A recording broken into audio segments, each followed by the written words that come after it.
대한민국은 OECD 자살률 1위 국가입니다. 이제 자살은 더 이상 누군가의 비극이 아닌 우리 모두의 이야기인데요. 지금 이 시간 오늘을 홀로 버티면서 괜찮다는 말 뒤에 숨어서 내일이 두려운 이들을 위해 편견 없이 서로가 서로를 살펴보는 사회를 꿈꾸면서 준비한 시간입니다. 삶이 힘든 그대에게 YTN 라디오와 한국자살예방협회가 띄우는 절박한 10통의 편지 들어볼래요? 두 번째 편지가 도착했습니다. 정신건강 분야 스타트업 마인드풀 커넥트 운영하고 계신 류혜원 대표 모셨습니다. 대표님 어서 오세요. 네, 안녕하세요. 고립을 연결로 푸는 마인드풀 커넥트의 류혜원입니다. 네, 어서 오십시오. 반갑습니다. 한국자살예방협회와 YTN 라디오의 슬기로운 라디오 생활이 함께하는 시간입니다. 삶이 힘든 그대에게 들어볼래요. 오늘 두 번째 시간인데요. 마인드풀 커넥트 대표님이세요. 마인드풀 커넥트 낯선 분들이 있으실 것 같습니다. 어떤 일을 하는 곳인가요? 네, 저희 마인드풀 커넥트는 마인드 SOS라는 캠페인 브랜드를 통해서 다양한 정신건강 인식 개선 활동들을 하고 있고요. 그 외에도 자살 예방이나 정신건강 관련한 교육이랑 정책까지 이어가는 활동들을 하고 있습니다. 그렇군요. 정신건강을 많은 사람들의 정신건강을 위해서 활동을 하시는 곳이고 제가 앞서 정신건강 분야 스타트업 이렇게 설명을 해드렸단 말이에요. 그럼 실제로 그러니까 운영을 이게 비영리 단체입니까? 저희는 주식회사 중에서 지금 소셜 벤처예요. 그래서 사회적 문제를 해결하는 영리회사이긴 합니다. 그렇군요. 오늘 아마 이 시간 함께 하시면 우리 대표님이 어떤 일을 하고 계신지 얼마나 의미 있는 일을 하고 계신지 더 잘 아실 것 같은데요. 삶이 힘든 그대에게 들어볼래요? 류혜원 대표가 띄우는 두 번째 편지를 듣고 이야기를 나누겠습니다. 그대들에게 전하는 핵심 메시지인데요. 이 이야기 들어보죠.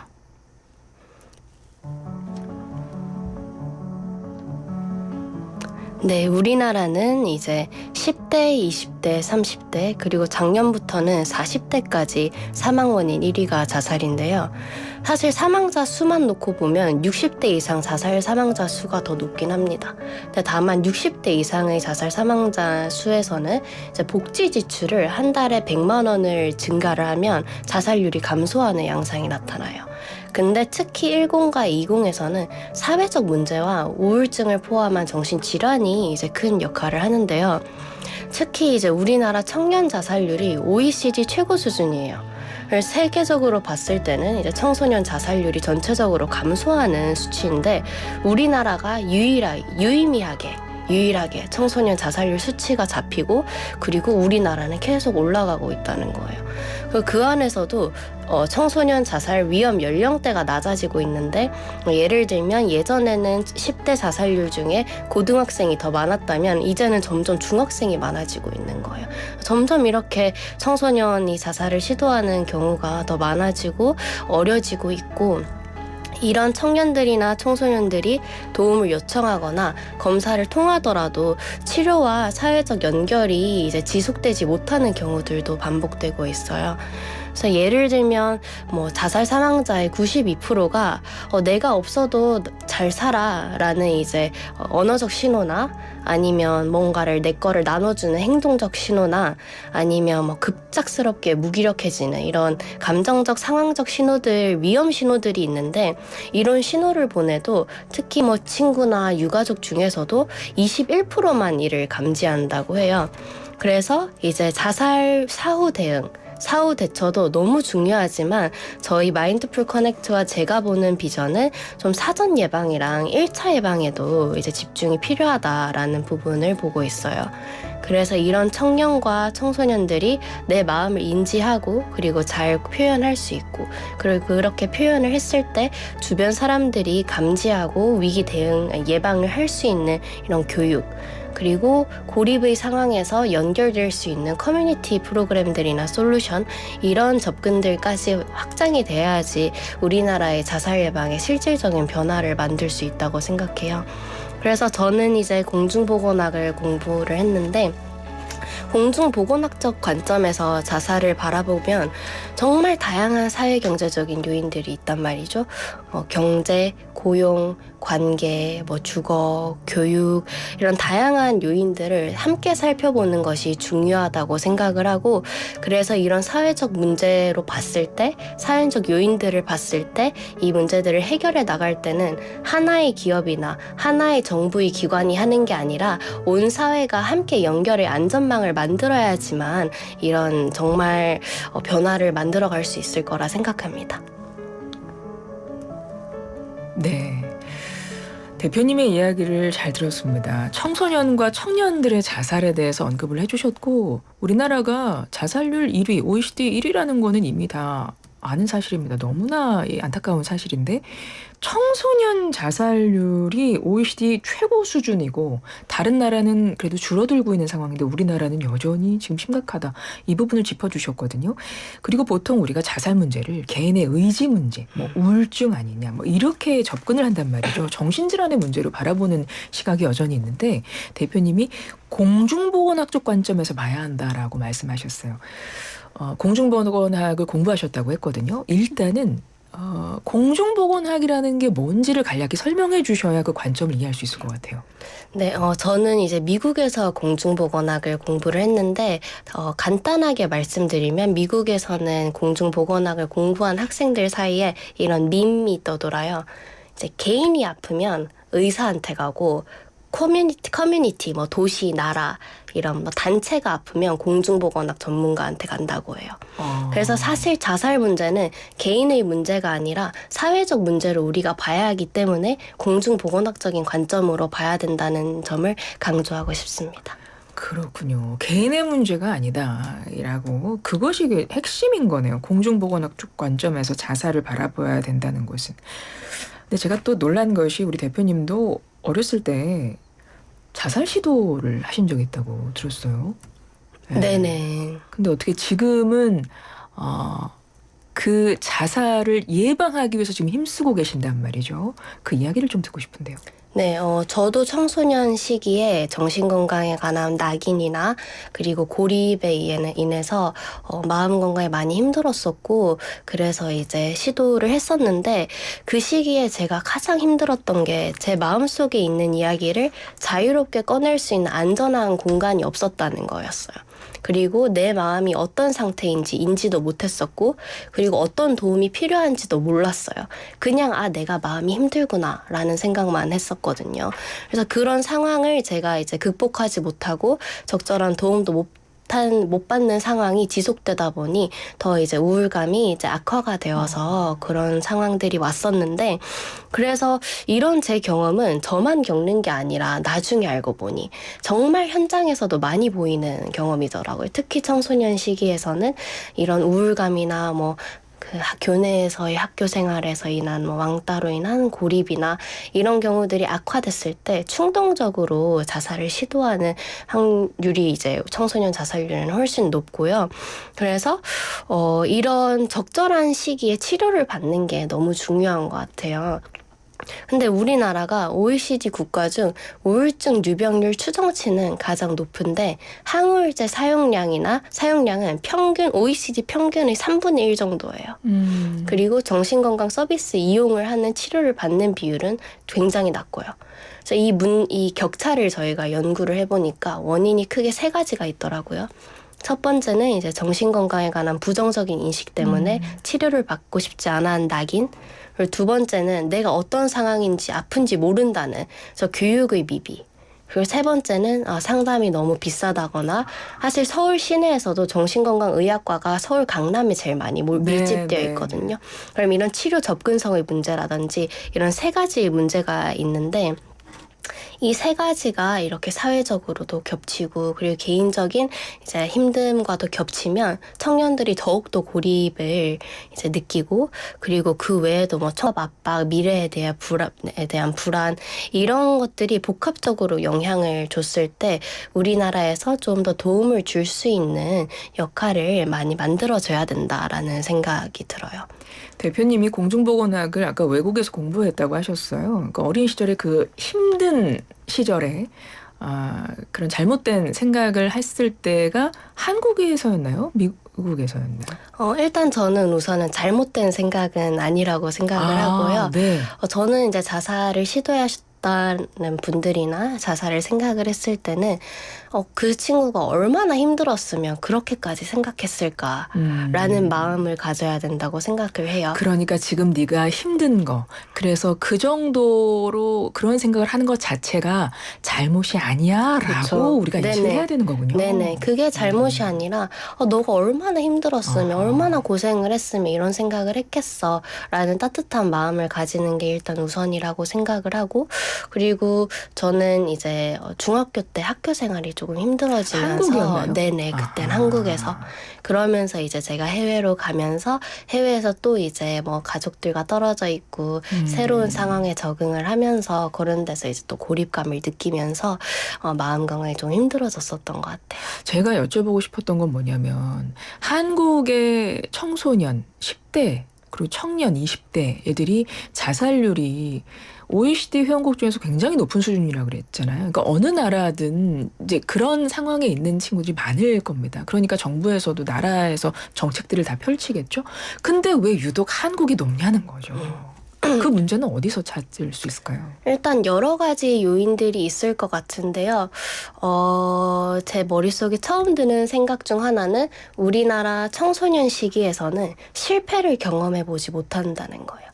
그래서 실패를 경험했을 때 작은 실패라도 이제 다시 일어나서 도전하고 이런 회복 탄력성이라고 하죠. 이 회복 탄력성이 쌓이면 나중에 청년이 돼서도 아니면 중장년이 돼서도 이제 어려운 시기가 왔을 때 그거를 이제 지혜롭게 이겨내갈 수 있는 힘을 기를 수 있을 것 같은데, 우리나라의 교육 시스템에서는 한 가지 성공만을 요구하는 경우들이 더 많은 것 같아요. 그래서 그 성공에 대한 압박감을 따라가면서 이제 조금 나에 대해서 고민이나 내가 어떤 걸 좋아하고 내가 어떤 걸 싫어하고 내가 어떨 때 행복한지에 대한 고민을 할 수 있는 기회들이 적은 것 같아요. 근데 자살을 생각을 할 때는 내 미래가 그려지지 않아서 내가 어떤 삶을 살고 싶은지 상상도 안 가서 내일이 기다려지지 않고 아쉬울 게 없어서 하는 경우들이 있는 것 같아요. 네. 그렇게 이제 내가 미래에 대해서 꿈을 가지거나 미래에 대해서 기대를 하거나 미래를 바라보면서 조금 버티려면 내가 누군지에 대해서 조금 알고 그런 버티는 힘을 기를 수 있는 순간들의 이제 연습이 필요한 것 같아요. 앞서 대표님이 이 시간 시작하자마자 띄웠던 그 편지, 메시지에서 하셨던 말씀은 분명히 시그널이 있다. 신호를 보낸다. 힘들게 되면 신호를 보내는데 그거를 감지하는 게 20% 정도밖에 안 된다라고 말씀을 하셨어요. 그러니까 사후에 뭔가 조치를 할 것이 아니라 우리는 사전 예방, 1차 예방이 중요하다라고 하셨고, 대표님이 그래서 이 힘든 사람들이 고립되기 전에 연결되는 사회를 만드는 게 중요하다 강조하시면서 지금 마인드 SOS 맞습니까? 요거를 이야기하신다고 들었어요. 이게 뭔가요? 저희 마인드 SOS가 저희 마인드풀 커넥터 회사에서 하는 캠페인 브랜드거든요. 그래서 저희는 일상 속에서 정신건강의 대화를 자연스럽게 나눌 수 있는 사회를 만들어 가야 된다 생각해요. 그래서 저희 마인드 SOS에서는 정신건강을 어렵고 무겁지 않게 풀어가는 게 저희 목표거든요. 그래서 문화예술을 많이 엮어서 저희가 다양한 캠페인 활동을 하고 있어요. 자살 예방을 병원이나 상담실에서 다루는 거 너무 필수적이죠. 근데 이제는 저희가 20년 이상 OECD 국가 중 자살률 1위를 해왔잖아요. 네. 20년간 그렇게 미뤄왔잖아요. 그럼 이제는 조금 더 다른 포괄적인 접근으로도 가야 되니까 거기에만 집중하는 게 아니라 일상 속 사전 예방, 1차 예방에 집중을 하자라고 저희는 이제 말을 하고 있고, 그래서 이런 부분들을 하기 위해서 뭐 커뮤니티 프로그램이라던가 문화예술을 접목한 캠페인들이라던가 이런 교육을 일상적 접점을 통해서 저희가 만들어가고 있어요. 뭐 하나만 사례로 좀 소개해 주시면 좋을 것 같아요. 보통 어떤 방식으로 이 마인드 SOS 활동을 하시는지. 저희가 이제 메인으로 하는 행사 중 하나가 마음 온 스테이지라고 해요. 이게 제가 이제 미국에서 많이 봤던 형식인데 오픈 마이크라고 해서 미국에서는 뭐 카페나 아니면 바에서 앞에 사람들이 나와서 정말 본인의 마음속에 있는 이야기나 뭐 이야기를 시로 풀어도 되고 편지로 풀어도 되고 노래로 풀어도 되고 악기로 풀어도 되고 이렇게 소통할 수 있는 안전한 공간을 만들어지는 문화가 있거든요. 네네. 그래서 이런 문화가 우리나라에 있었으면 너무 좋겠다 생각을 했고 또 저도 청소년 시기에 제가 필요했던 거는 그냥 얘기할 때만 있어도 사실 많이 편했을 것 같아요. 그래서 이런 안전한 공간을 만들자고 해서 마음온 스테이지를 시작을 했고 여기서는 저희가 청년들이 무대 앞에 나와서 본인의 마음에 대한 아픔이나 경험들을 진솔하게 나누고 안전하게 소통할 수 있고 그 안에서 저희가 리스너분들이 있어요. 정말 함께 울고 박수 쳐주고 그리고 응원해주고 연결되거든요. 그래서 저희가 무대 앞에 나오시는 분들을 청년 스피커라고 얘기를 하는데 그 스피커 분들께서는 처음에 입장했을 때는 전혀 서로를 모르는 상태잖아요. 아, 그렇죠. 근데 1시간 반 뒤에 서로의 이야기가 다 끝나고 나서는 서로 안아주고 응원해주고 이런 모습들을 보면서 이런 연결감을 우리가 만들어주는 활동을 하자고 해서 지금 지난달까지 저희가 5번째 5기를 진행을 했고 뭐 카이스트라는 대학교에서도 저희가 지금 진행을 하고 있고 일반인 대상으로도 서울 시내에서 진행을 하고 있고요. 또 저희가 어떻게 하면 정신건강을 어렵고 무겁지 않게 풀 수 있을까? 왜 정신건강이 어려워야 되는지 모르겠어요. 그냥 나 감기 걸렸다, 나 좀 맞아요. 우울하다라는 형식으로 얘기할 수 있어야 되잖아요. 그리고 심리 검사나 상담에 대한 낙인을 해소하기 위해서 이거를 좀 더 펀하게 만들어보자. 정신건강을 힙하게 만들어보자고 해서 저희가 작년 하반기에는 광화문에서 멘탈헬스 팝업을 했어요. 어떻게 한 거예요? 그래서 저희가 이제 광화문 광장에 있는 이제 대관을 해서 후원을 해주셨죠. 예, 후원을 예. 받아서 심리 검사 체험부터 그리고 내 마음 이야기를 소통할 수 있는 월부터 뭐 진짜 팝업처럼 다양한 체험들을 만들었어요.